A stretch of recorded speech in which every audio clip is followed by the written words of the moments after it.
Yes, mate, I can hear you fine. Everybody else can, so just a heads up. All right, perfect. So we got. Hey, we just got raided by Akasha. Thank you, Akasha.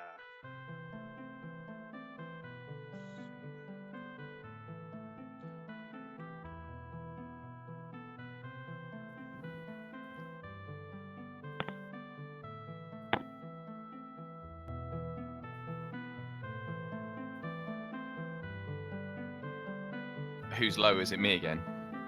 Yeah, how do we sound? Sounding all right? Test, test.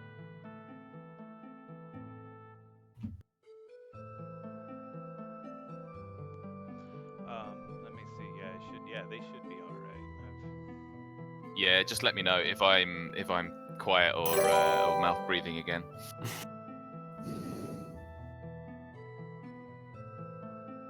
All right, so we have 77 people in here right now. I think we can start.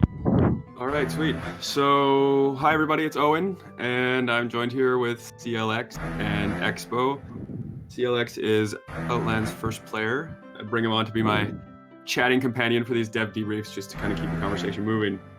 I think Expo is going to run around a bit today. A lot of people have been asking to see the inside of our houses as we work towards getting them all online on the wiki. There is no way to see them in game at the moment. So he's going to do a little tour around for players that are looking to see inside of certain houses, so we don't stream snipe anybody, because the shard is really busy. It's really busy, Yeah. and I do not want to upset more people than I Don't do wanna that, Expo. Yes. Don't want to upset anybody. So Outlands is officially 2.5 weeks old now. We meant to do this debrief last weekend, and then the shard crashed 4 times in a row while we were literally sitting in a lobby waiting to queue in and host the show. So figured that wouldn't be a great time to brag about the accomplishments that we've had in the past 2 weeks. So as of Saturday, Outlands will be 3 weeks old, and it continues to be an upward swing for the most part. Main accomplishment, I think, that we have to talk about off the bat is that Outlands is now lag-free, and that was a pretty big deal for us. Yeah, We, it was getting to the point where it was gonna start driving people away, so it was perfect timing from the amazing Jaden to fix it, I think. Yeah, it was. The fix couldn't have come at a better time. Outlands was hitting new population heights every day as it continues to. 2 days ago, we hit 1,700 players, and since then, we haven't really fallen below 1,600 online players, which is a number that is really just larger than any other shard has seen in years. So bigger than any of us predicted. Yeah, much bigger. I mean, I think I said 500 players at one point, which was definitely a modest guess. We were hopeful that we'd pass 1,000. We honestly didn't even know that the Ultima Online community at this size existed anymore. So it's been extremely humbling and gratifying and exciting to see so many people logging in to check out Outlands, but not only check it out, but continue to stay on Outlands, which we know that there are so many other shards out there for you to play on, and shards that you played on for years, and for you to give up everything you have to come and give Outlands a try is very flattering and humbling. So thank you to everybody. We did hit 1,700 players 2 days ago. We have over 1,600 players online right now. There are 7,700 accounts that have been created and over 1.8 million items in game right now, which is making to be quite a large shard. Oh, what's this? Sorry to interrupt you, and what's this house Expo's looking at now? I've not seen this one before. Of course, Expo's looking at the only house that's not available to players. Why are we not surprised? Let's Expo. Let's have a full tour of this house now. And yeah, this is the brownstone. Go on. Go on. Fine. I tried to add this house, but because it's all new tiles, so when we went to add it into UO Architect, it freaked out because it doesn't support beyond the High Seas expansion, so it didn't import well. But hopefully we'll get this house in eventually. quite villagers nice. want me to thank you for your help and What? giving me Is that- some items to reward you with. Orion bugs. Orion. Orion at its Oh, finest. right, okay. Orion at its finest. Anyway, so just back to lag. Special thanks and shout out to Jaden and Vorspire, who worked on it quite diligently. Luthieus was working on all kinds of things to optimize pet movement code and player movement code, as well as preventing players from spamming the shard, which is still something that we're dealing with. So ultimately, we contacted Vorspire, who had a fix in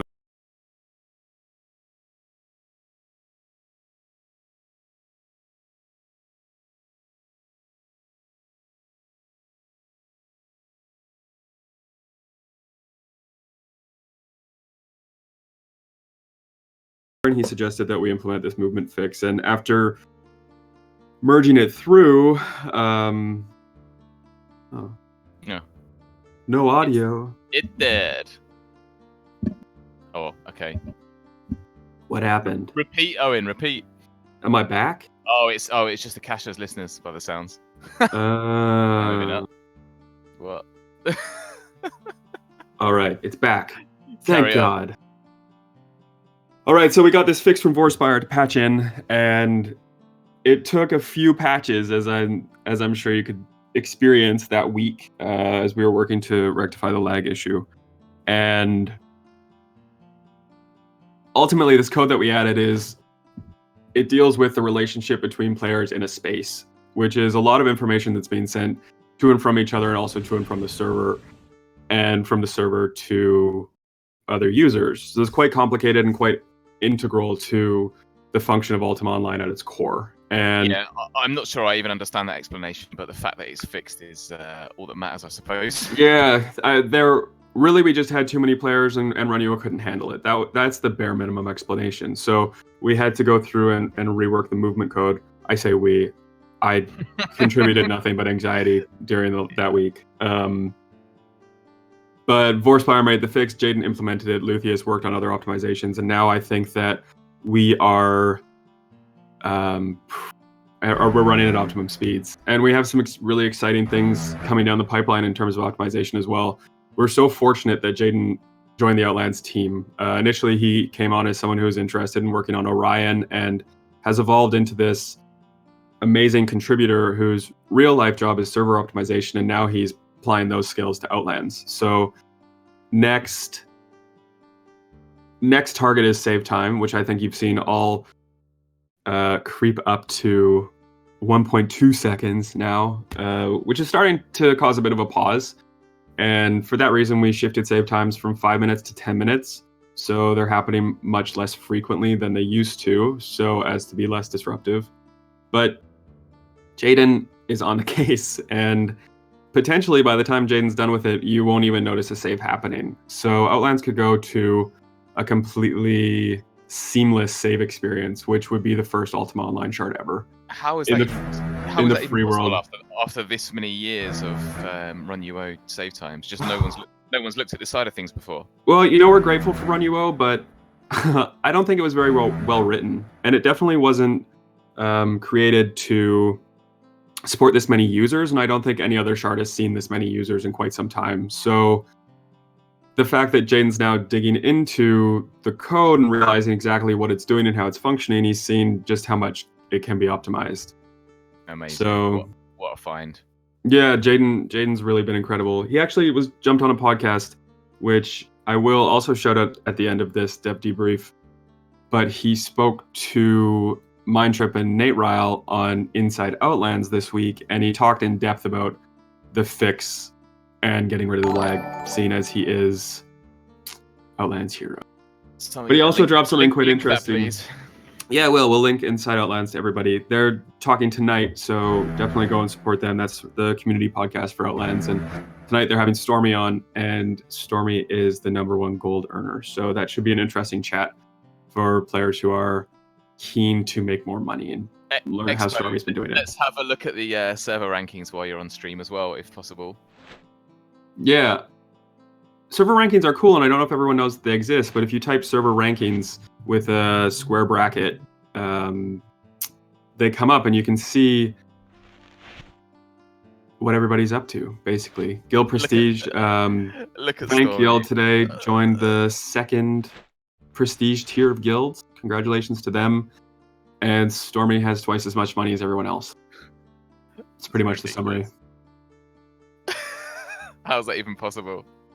Ugh. Well, Yeah. I know how it's possible, but I'm not allowed to tell anybody. I think it involved a vacation. It's impressive. Most online game time. Yeah, I had a vacation for the first week as well, and I got to about 300k. So I'm obviously not as impressive a UA player as Stormy. Stormy's insane. Yeah.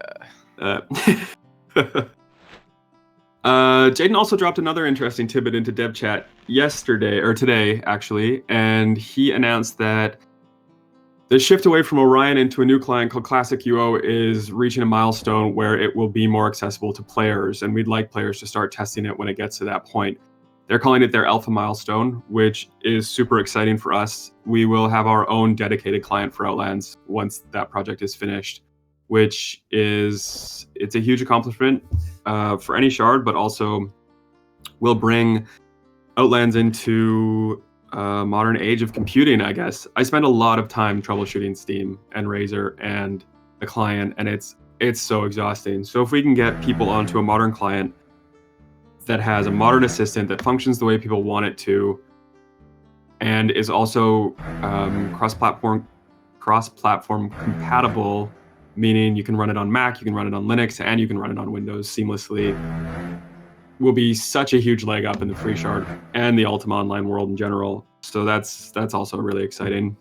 It's getting to the point where you can't really compare any previous free service to Outlands, in my opinion. When you've got your own dedicated client, you're talking about completely eliminating save times, plus all the initial content that Outlands has anyway, and obviously the time that Luthien is going to have to code new content now that he's not fixing bugs every day. Yeah, the future looks pretty good, I think. Yeah, I think at this point, after shards have launched, historically the population begins to drop, but Outlands continues to grow, which I think is a testament to the content that's here, the leaderboards, the carrots, the long-term content, the endgame goals. People are really just starting to dip their feet into that. You know, they've been working on character development and building themselves up and getting familiar with the systems and learning the extra mechanics here, and also, you know, bringing friends in and helping friends get started. So yeah, it's an exciting time to join the project. In my experience, servers have peaked on day 1 or day 2, and Outlands is now 500 clients online up at peak compared to the first few days, and growing. I think, is that the case still?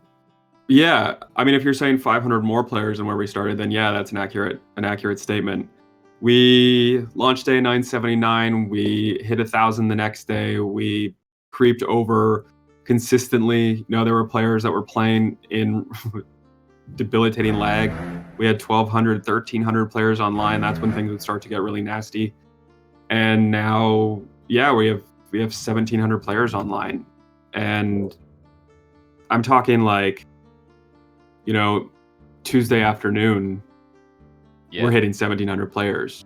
Yeah. So, I mean, obviously being Europe-based, I would expect that I'm on when it's not prime time peak population, and there's still people everywhere. Yeah, it's packed. And I think one thing that now Jaden has accomplished is that Outlands is the fastest North American free shard there is. So players that are connecting from Europe, and I had a player yesterday reach out and say thank you from all the Australian players. This is officially the fastest free shard we've ever connected to.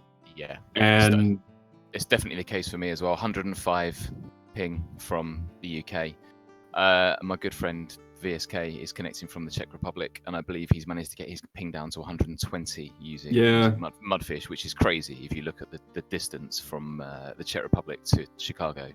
Yeah, that's super playable. You know, that's competitive for the most part. You know, if you're gonna get into a duel in the arena, you might have a little bit more trouble with the disrupts, but you can field with that ping for sure. And that's awesome. You know, we've got a really global player base happening, and people are connecting from all over the world, and they're having a good time. So Yeah, extra. it's quite obvious that there's a big European player base. Do you think we've got a population from around the world as well? Because I mean, I know there's massive Turkish and Brazilian UO communities. Yep, absolutely. I've been troubleshooting a lot of people to get them on board from all over the world.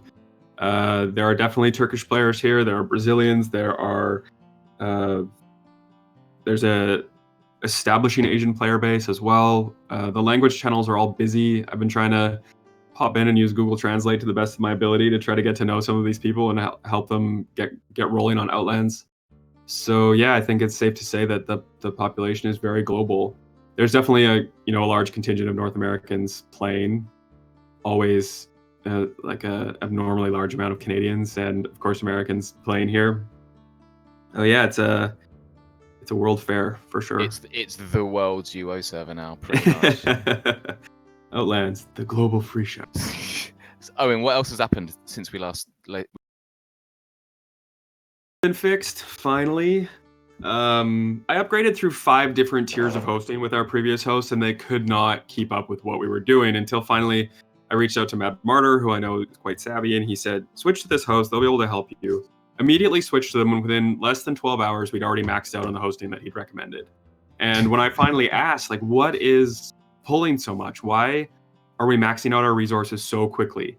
And now the website's behind Cloudflare, so really there is, caching and there is less traffic than there should be, or than, there is in reality, because Cloudflare is just pulling up a existing version of the website and presenting that to people until we update it. Turns out that UOLens.com has 50,000 visitors per hour.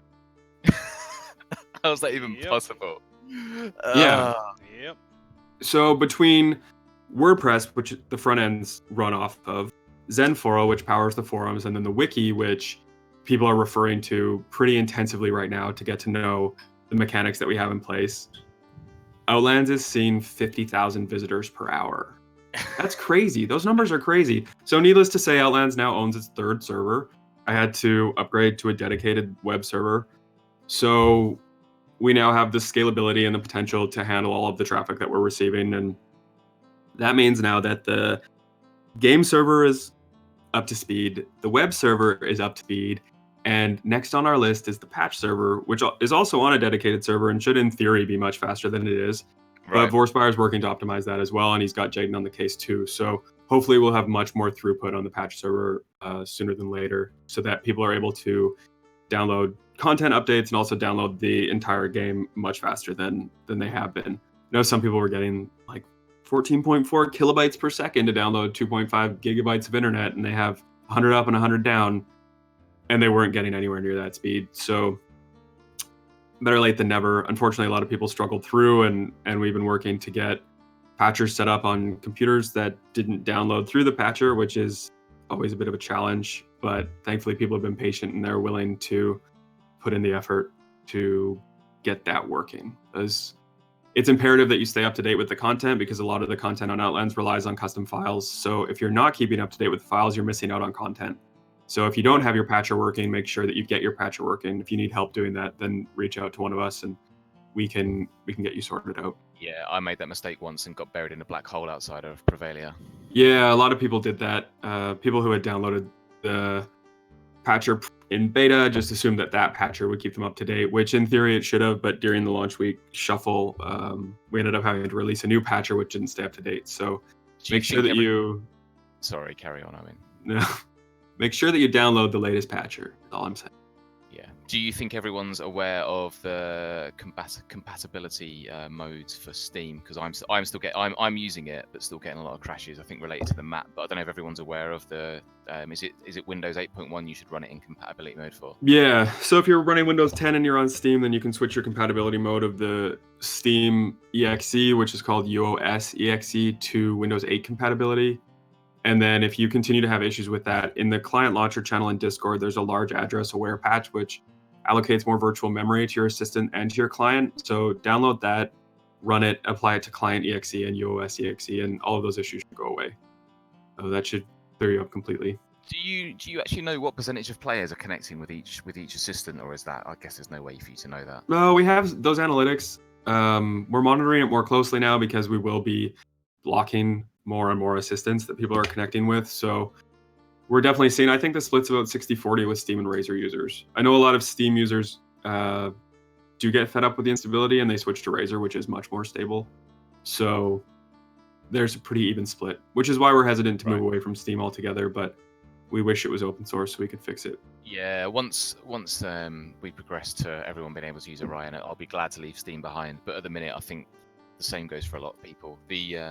The macro facilities, the light level slider, they're too nice to give up at this stage. Yeah, to get rid of The altogether. light level is what it's about. Yeah, if anyone plays with Steam and doesn't use the light level slider, sort yourself out. Outlands looks beautiful with the light level slider about 2/3 of the way up, 2/3 of the way to the right. You'll really see the beauty of Owyn's map if you do that. I tried to design with light levels in mind. Yeah. I often turn the slider down and center it so you can see, so I can see what the world will look like with the lights turned off. But there's actually a command in game now where you can adjust your light levels. It's Oh, okay, I didn't realize that. forward square bracket Right. light, and then a number between 0 and 100. 0 being dark and 100 being being the So brightest. you don't need Steam for that now anymore. Yeah, you don't need Steam. You don't need a Nice, light okay. slider. You can just control it that way. That was a command that staff had for a long time, and then LACT petitioned for it to be added for all clients. So we in. Someone's just asking a question about can you use Steam like macros with Orion? Am I right in thinking that's one of the things Jaden's trying to build into his assistant for his client? Yeah, it won't be Steam macros exactly, but he's working on incorporating a programming language called Lua, which is widely used in gaming assistants. So there won't ultimately be a way for you to port Steam macros directly into the Razer version of Orion, or the Orion version of Razer. But ultimately, there will be a powerful programming or scripting language there. Oh, if we could reach the team behind Steam and get the source, we would love to. If anyone listening has access to that group of people, we would certainly like to get a hold of it and be able to port Steam or certain Steam functionality into Classic UO and move forward with it that way. But so far, we haven't been able to get a hold of them. I've emailed a few times, followed up, tried to annoy them, and haven't heard anything back yet. No contact. Okay. No contact. And then there's a developer in the channel right now who worked directly with them, and he reached out to all of them, and none of them had the source left. So really, there's one guy, Diogo, who is meant to have the source, but he's never released it, and he left So the the UO community. the project's completely dead now. The actual Steam. Yeah, project. Steam's unsupported. But I think this developer, Alan, he's been playing around with the DLL that comes with Steam, and I might release that for everybody once I test it a bit more, but it should get rid of that map 1 error, which I think affects people who have low virtual memory. You mostly see that when you've run your computer too long or are running a lot of high-powered apps in addition to running Ultima. Right. Anyway. What else has happened in-game, rather than talking about out-of-game stuff? What's been going on in-game? We banned a bunch of people this week, which was a big coup. There was a player who tapped me off onto a single resource gathering player. When I looked into the account, I found that there were over 100 linked resource gathering accounts and promptly banned them all. Nice. It was so obvious, but because we've had so many players on, we haven't really had a chance to look diligently into every single account that's been created. But now that we have a bit more time and Outlands is getting into a bit more of a rhythm, we're able to look a bit more closely at exactly what people are doing. And Expo's watching. Expo's watching. We're all watching all the time, as much as we can, and looking into things. And I banned all of these accounts, and I made an announcement and said, if you feel you've been wrongly banned, please reach out. And sure enough, nobody's reached out. Funny that. Yeah, it doesn't really surprise me. No, they might. So, do you think they were linked to people that are still playing and they were clever enough to not link these accounts to their IPs, or do you think you managed to ban all the people that were involved with it, or is it just... I think I got them all. Nice. But time will tell. So then in the last 48 hours, we've banned a dozen accounts who have been involved in real money transactions, which is against the policy of Outlands. So the way that works is if you see someone dealing in real money, let us know. And then we figure out a way to get them off of Outlands. Nice. Okay. Yeah, so sadly you don't get any notice when that happens. You just get banned. All of your accounts go and all of your shit gets deleted. So sorry to waste your time. Sorry to waste my time. But yes, that's one thing that we will not tolerate at all. It just opens too many cans of worms, and it's not something we want to get involved with. So on that subject, how do you feel about the economy in general? Item drops, gold in play. Do things seem all right so far? I mean, speaking for myself and my friends, we've found gold fairly hard to come by, but items possibly too easy to come by. Difficult to say this early on. I think it's striking a balance at the moment. Yeah. For sure. I think that things are looking good. There's been a few changes that have happened. Reduction of special item drops, as noted in the patch notes. And gold, I think, is dropping at the right level right now. I definitely think that monster or bosses and mini bosses need to be retuned. There are definitely some bosses that are harder than others. Mini bosses that are too easy. And there's a massive disparity between the difficulty for certain mini bosses. I mean, I haven't been involved in any attempts at full bosses yet, but mini bosses is a huge disparity.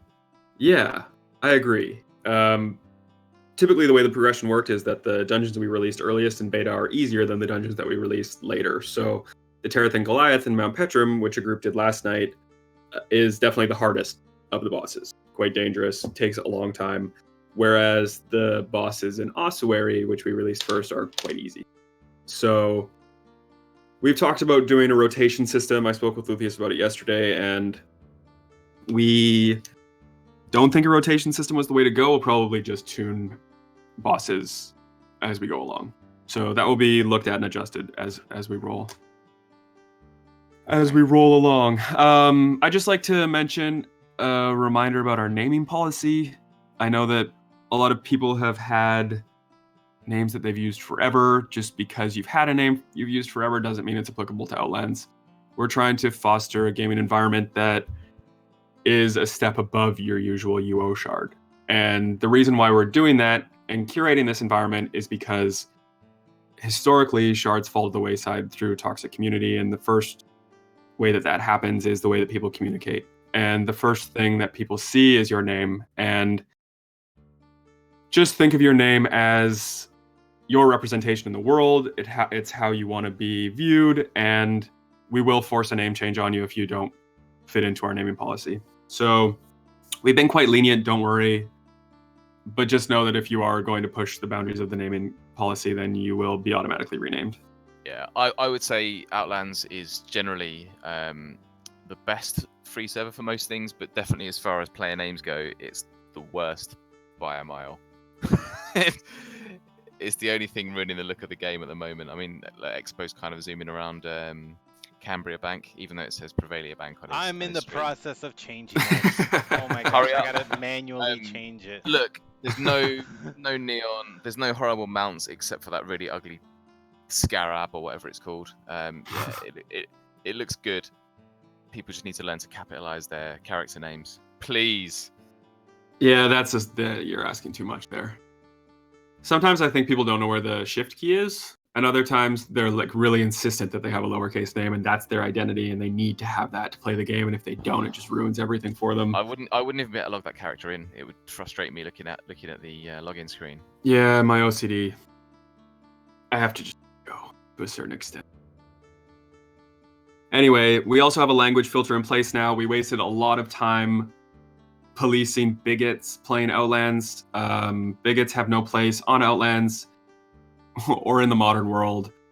If you don't know the difference between trash talking and being a bigot, then you have bigger problems that you need to deal with. Anyway, we now have a language filter in place which will squelch you and notify you as to why you're unable to speak. So your guildmates, ally members, friends, whatever, will still be able to hear your bigoted mouth speak as much as you want. If you're in a house or you're on a boat, you can talk like a degenerate, but other players won't be able to hear you. So how many people have been squelched so far, or is it not active yet? It's active. How many? It's active. And please name them all. Yeah, I wish I could name and shame these people. Outlands Uncensored. Yeah. I mean, at times there's a dozen people that are squelched. So It's an epidemic. It's a problem. Anyway, it's not a problem anymore. If you want to see the list, it's on the forums. I'm obviously not going to say them out loud, because that's the whole fucking point. But yeah, you can read it in the latest patch notes if you want to be entertained. So what else? Owen? What else can you tell us What about? else? Corrupted Shrines have started. Those are happening once a day. I know I've been misquoted because I thought that they happened. Each of them happen once a day over a 24-hour period, but that's not true. They happen. There's 8 of them. One of them happens once a day.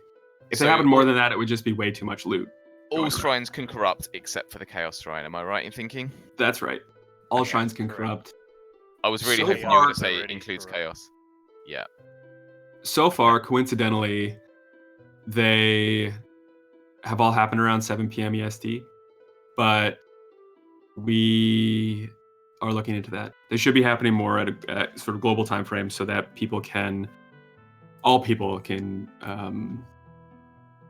have access to them. And is it giving too much away to ask, do they corrupt on rotation, or does one randomly corrupt per day, or does it relate to which one was finished last?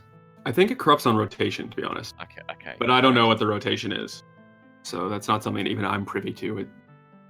I could be wrong. I'm probably misquoting all of this anyway. But one day we'll do a dev debrief with Luthien, and then everyone will be really interested. Yeah, right. That'd be the day. The day Luthien gets a mic and hops on a stream, that'd be the day. It's not happening. Another thing, just an FYI, region bonus boards reset in approximately 24 hours. It's been fun to watch people take advantage of that. Ossuary has had a plus 25% skill gain chance in the last week, and it's been packed. If you want a bad time, go to Ossuary. That's basically the way it's going right now. We've seen upwards of 70 players in Ossuary at a time, and the dungeon isn't the biggest, for sure. There are some tight quarters. I was watching another stream, they call it the one tile maze, where the nightmares spawn. And there's definitely been some heartache and loss happening in that section of the dungeon. I'm kind of disappointed with how Ossuary's turned out in a way, because it's my favourite dungeon for look, but it's actually quite small, and the loot isn't that great. So I think when you feel like getting back into map making, you should add another level, personally. Yeah, I'd like to add another level or expand the 3rd level. I think that it could use a little revision for sure. I guess I didn't imagine that there would be, 70 players in a dungeon at a time, because historically that's never really happened. Yeah, it's quite funny talking to you 2 years ago. You'd have been happy having 70 players on the whole server, let alone 70 players in one tiny dungeon. Yeah, 70 players in the whole server, not 1,700 players. So yeah, those boards will reset tomorrow, as well as the society jobs. So if you have a society job you're holding on to, make sure you finish it before tomorrow night, because those will be lifted out from underneath you. So if you've got work to do on those, get them going now. So just to be clear, this is someone that hasn't done any society stuff so far. If you don't finish your jobs before the timer ends, you lose all the progress you've made. Okay. Yeah, you lose all the progress. I had a message from someone I felt really bad. He said he was literally one Halley swing away from finishing his job, and it reset. He's like, he said it was comical, like how it reset a second before the last monster died that was in his monster hunting contract. Far more frustrating things are going to happen to him in UO. Yeah, I think he's used to it. He was a good sport, so it was pretty funny. What else? Can we talk about the thing that everyone's really interested in? PvP, murdering, factions. Let's get to the really important information, Owen. All right, so there's a post on Reddit right now that's called like Outlands, My Real Feelings, or something like that, and they said there's so many reds, like we're seeing so many people, there are reds everywhere, and I saw a comment there that said perception's really interesting. 17 of 1,700 players on Outlands are red. So Expo's just pulled it up. I don't know what. that is so crazy. Yeah. 13 reds out of, I can't see, the screen's a bit small. 15. 1,569. Yeah. So the reality is that 1% of the population is red, which is a pretty small number in the grand scheme of things, and it's not nearly as murdery out there as you think it is. But we are going to start channeling some of those angsty players into gameplay that we're facilitating. So talking about people's character hue, what about the fact that everyone seems to be grey in dungeons for reasons they don't know? Any thoughts on that, or is it just my imagination? Well, I It's- have a theory. it's just your Yeah. imagination. Yeah, Really? exactly. It's a lot of people opening up corpses and dragging stuff without really realizing it. Yeah, which worries me slightly if you have players who are accidentally flagging grey and then getting griefed. I mean, I don't know how many people are that new to UO or could be that easily put off, but it's definitely a concern, I think. Yeah, I think I'll that just leave that one with you, Owen, to talk about another time. Yeah, I mean, I have a few theories about it for sure. I think that people have auto open corpse on and they're not realizing that they're flagging for it. So they're running through dungeon, the corpses are opening and they're turning gray. And because Yep, I've watched. because the dungeons are so busy, you're getting Noto killed. So that is a risk you take when you play in a busy dungeon like Ossuary.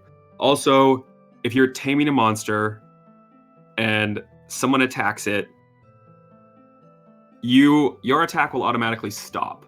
So if you continue to attack,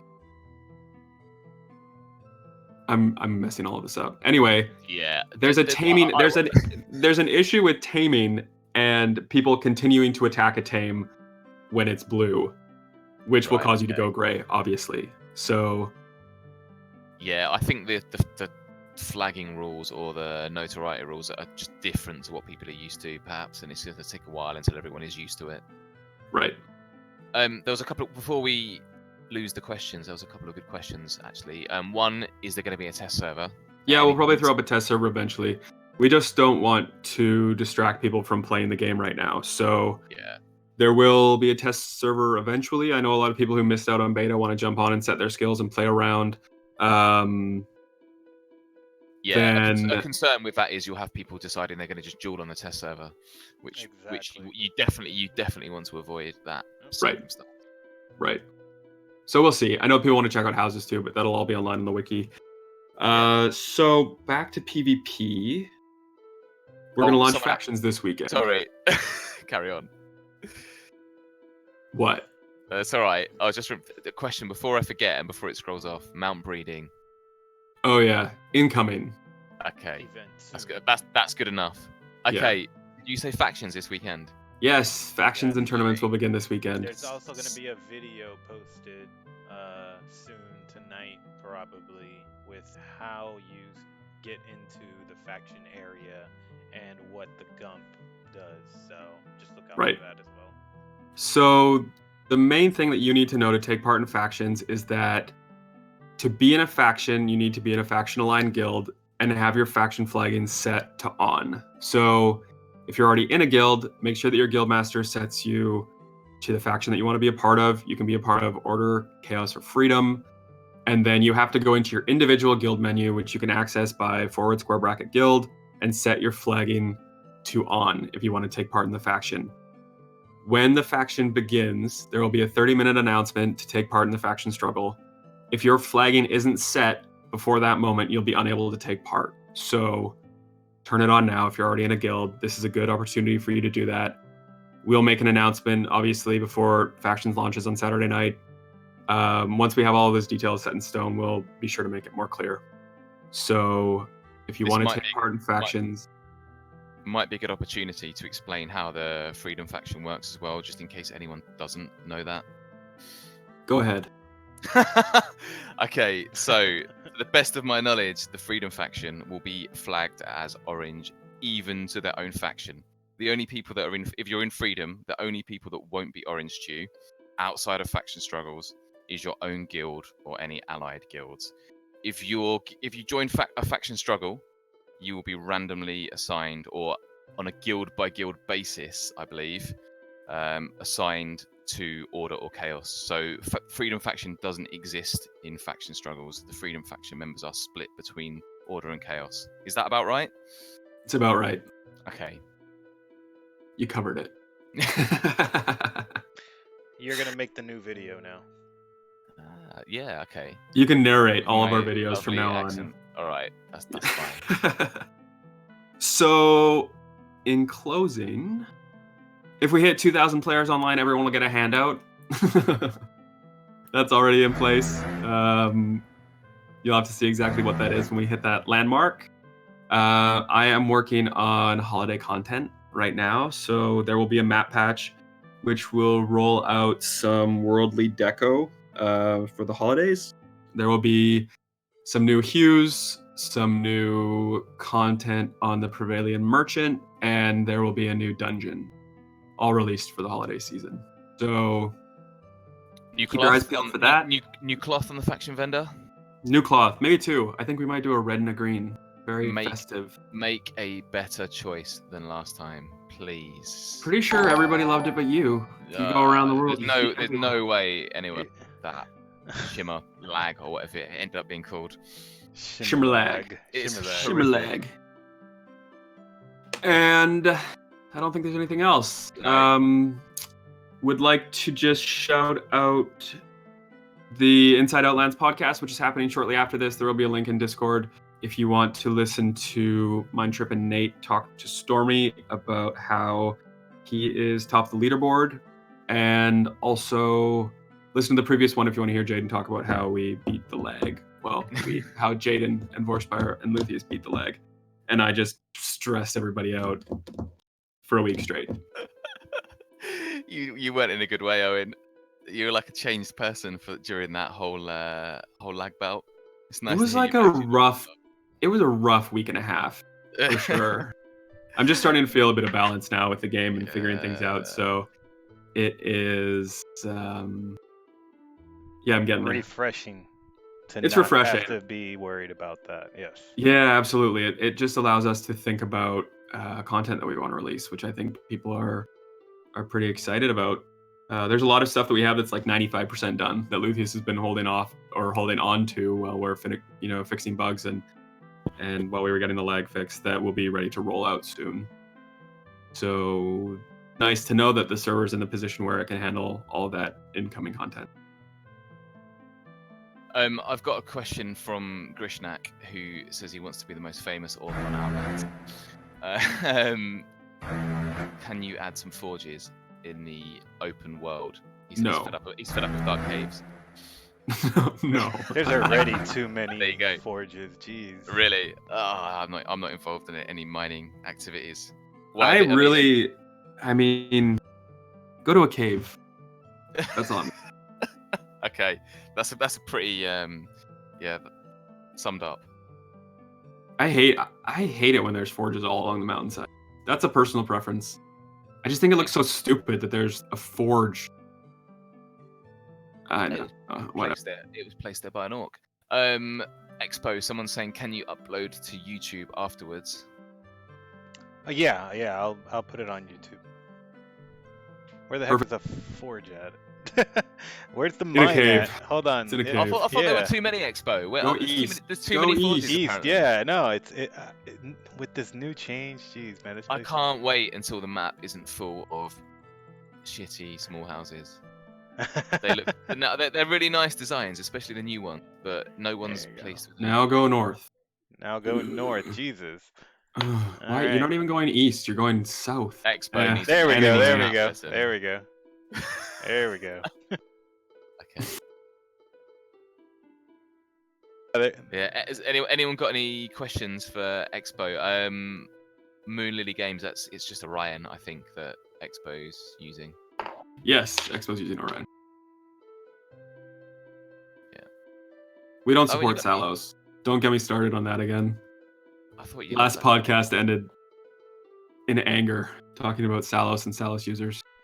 That was fantastic. Did you start to consider it for a while, or were you just winding people up with that when you started saying we may support it? No, it's just a matter of finding a developer that's willing to make the tweaks that we need. Okay. We had a guy who was doing it, but I think he's busy playing. So look, one, 2. Oh, we're counting forges. Okay. This is the most 3. interesting. This is the most interesting. This podcast video has of really all time. gone downhill. Yeah. 4. Are we talking about land? by finding forges. And look, there's no one in that cave with all those forges because they're all out hitting the side of a mountain, Yeah, complaining about not having a forge. you're definitely faking your online numbers. Like, there's no one around. Ugh. There's no one in this single cave. It's very nicely decorated, by the way, Owen. It is There's nice. lots of detail for a cave. It is. Whoever decorated the caves did a nice job. This is the mine east of Prevalia. Yeah, If you doesn't go even and you that fall far. into a black hole, you need to update your patcher. It's a good test for whether or not you're up to date. Yeah. I'm assuming you automatically think badly of anyone that hasn't updated their patcher and falls into a black hole.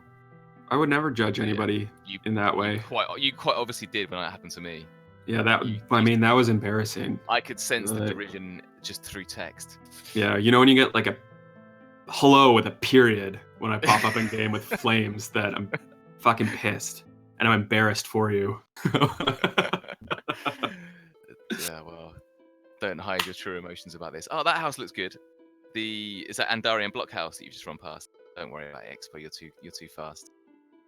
All right, let's end this here. Thank you, yeah. everybody. I've got a bunch of work to do. Thank you again to CLX and Expo for hosting. Thank you all for playing Outlands. See you this weekend for factions, and talk to you soon. Cheers, guys. Yep. Have a great night. Have a good one. Adios.